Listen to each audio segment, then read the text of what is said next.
Pan-African Media pour une Afrique souveraine et unie. Pan-African Media pour une Afrique souveraine et unie.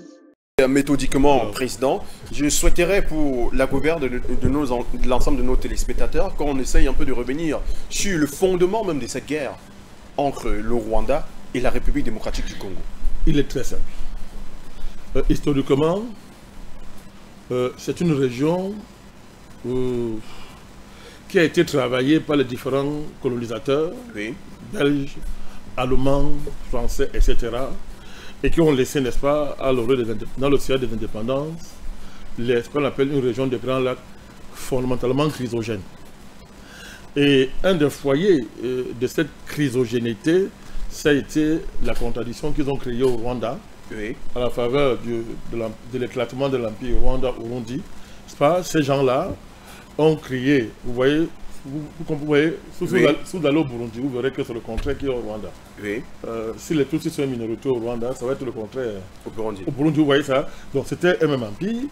Ils sont arrivés, ils ont fabriqué les Hutus et les Tutsis. Et on s'est retrouvé dans le cas du Rwanda, dans une situation où la minorité Tutsi a géré le pays pendant pratiquement des siècles. Est-ce que vous vous rendez compte? Oui. Il a fallu attendre le siècle des indépendances pour que les Hutus entrevoient la perspective des indépendances comme étant une façon pour eux de se libérer, oui, et d'arriver à la République. Donc, ce qui n'a jamais été accepté par les Rwandais, par les soi-disant Tutsis, n'est-ce pas?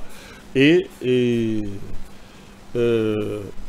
ça a créé une situation où les Hutus considèrent que s'ils perdent le pouvoir, ils reviennent à une situation où pendant des siècles, ils ont été traités comme des moins que rien par une minorité.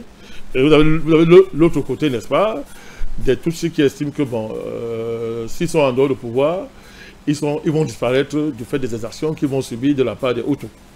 Voilà le contexte, je schématise, voilà le contexte qui a précédé le génocide en 1994. Mais ce qui est clair, cher ami, le génocide a été organisé. Aujourd'hui, on sait. Ça a été organisé par les Clinton, par les Occidentaux, Clinton en particulier, l'État américain en particulier. Pour quelle raison? J'arrive, organisé en particulier. Et M. Kagame, les Yoweri Museveni ont servi de chevaux de Troie. Le but, c'est quoi? Le but, c'est, une fois de plus, s'accaparer des matières premières de la RDC. Ça, le problème. L'enjeu de Grand Lac, ce n'est pas deux choses. Ça a un seul enjeu, c'est comment faire pour s'accaparer des matières premières de la RDC. Or, c'est classique pour l'impérialisme. Ça veut dire quoi? Si vous avez un vaste État, n'est-ce pas, qui est très riche, oui, il suffit de lui coller un ou deux micro-États autour et à partir de ces micro-États, le déstabiliser. C'est un classique, c'est connu en matière de géopolitique. Donc, c'est ce qui a été expérimenté dans les Grands Lacs. Écoutez-moi, je répète encore, ce que je vous dis là, oui, c'est documenté. Toutes les enquêtes internationales, il y en a eu 4 ou 5. Vous prenez les enquêtes de l'Espagne, vous prenez les enquêtes françaises de Jules Bruguière, vous prenez même les enquêtes de l'ONU. Toutes ces enquêtes convergent vers un point, mon cher ami, c'est que l'élément déclencheur du génocide, c'est l'attentat qui a frappé l'avion du président Habyarimana. Or, avant que cet attentat n'arrive, on était déjà dans le processus de paix, oui, au Rwanda. Donc, on sait aujourd'hui, tout converge vers M. Paul Kagame. Tout converge. Tous les témoignages convergent. Mais je vous dis, dans le cas du juge Bruguière, on a dit non-lieu. Non-lieu provisoire, hein? Non-lieu. Or, tous les éléments démontrent que c'est Kagame. La justice espagnole a fait une enquête qui a débouché sur l'émission de près de 40 mandats d'arrêt internationaux contre les proches de Paul Kagame. Ce sont les pressions américaines qui ont amené l'Espagne à arrêter ce processus.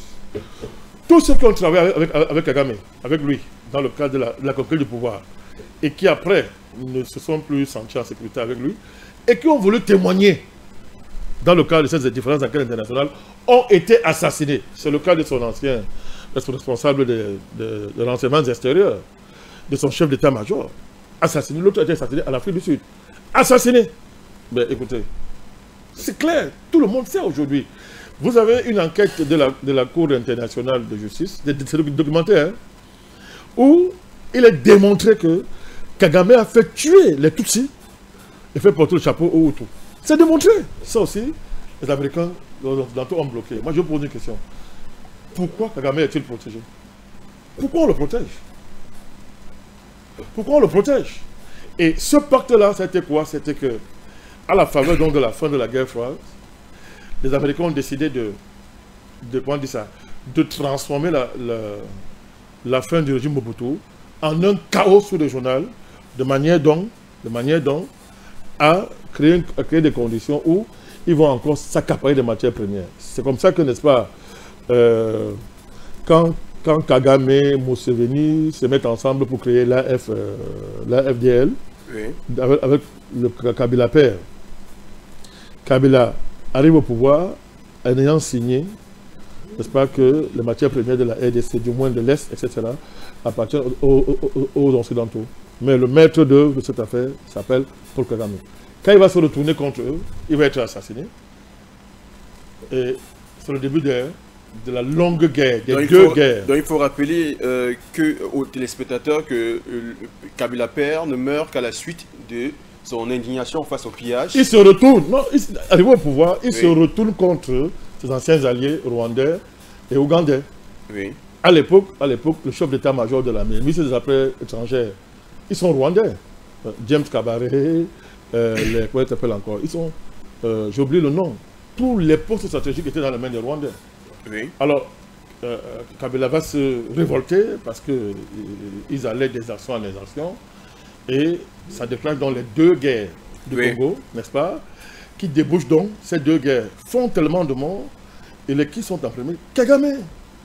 Et M. Museveni, mais Kagame. Alors, ça débouche donc sur cette affaire que vous êtes en train de voir aujourd'hui, à savoir, cette affaire où Kagame estime que les anciens membres de l'armée du Rwanda, dirigés par Habyarimana, sont tous au Congo et constituent une menace pour lui. Mais jamais on n'a vu le moindre raid de ces gens contre le Rwanda. Jamais. Donc, ils donnent des faux prétextes. C'est tout ça qui va aboutir au M23. Le M23 est l'aboutissement de tout ce long processus. Or, aujourd'hui, qui est le M23? Si vous voulez savoir de quoi je parle, allez voir les revendications du M23. Le M23, ces revendications sont claires. En fait, détacher l'Est de la RDC, mettre ça sous domination militaire, politique, sécuritaire du Rwanda, les matières premières avec, excusez-moi encore, exiger encore maintenant que les... Et ils précisent dans leur revendication, hein, Tutsi. Ils disent bien, parce que quand on dit Rwandais, vous pouvez voir que c'est les Hutus, c'est aussi les Twa, parce que, attendez, il n'y a pas au Rwanda que les Tutsis et les Hutus. Pour reprendre cette classification coloniale, vous avez un peuple comme les Twa, qui sont un peu comme les Pygmées, ici chez nous, des forestiers. Mais les gars, dans leur revendication, précisent bien que Hutu, les deux Kivu, toute la région de l'Est du Congo, oui, jusqu'au Tanganyika, n'est-ce pas, doivent revenir sous la gestion des Tutsis rwandais, c'est écrit. Mais après avoir pris cette région-là, il faudra que ces gens aient des personnes nommées à la présidence, écoutez bien, à la primature et au ministère de la Défense. Mais attendez, c'est une annexion. C'est une annexion. Or, Kagame, depuis, vend les matières premières qui ne lui appartiennent pas, signe des accords de vente les matières premières avec l'Union européenne et les entreprises occidentales, etc. Ils vendent les matières premières. Tout le monde sait qu'ils volent. Mais c'est tout de même curieux, Pan African Media pour une Afrique souveraine et unie. Pan African Media pour une Afrique souveraine et unie.